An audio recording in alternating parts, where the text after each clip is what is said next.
How to fix Roblox has crashed, please perform a Windows clean boot. Now this is actually the easiest tutorial that you can find online in order to fix this issue. What you can do is head over to your Windows, go ahead and right click that one and you should be able to see the run button. Go ahead and click that.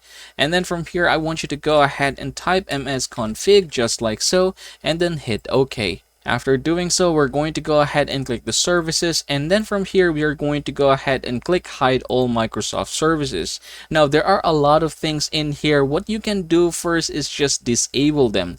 Again, this is very important, so I want you to disable everything and then hit apply. Click OK. After doing so, you are going to have to restart your PC. Now say for example you have already restarted, what you can do is head over to that same thing once again. So I'm going to go ahead and open run, this one right here, and then we're going to go ahead and click OK for msconfig. So this time go ahead and hit the services once again, click hide all Microsoft services, and we're going to go ahead and click enable all.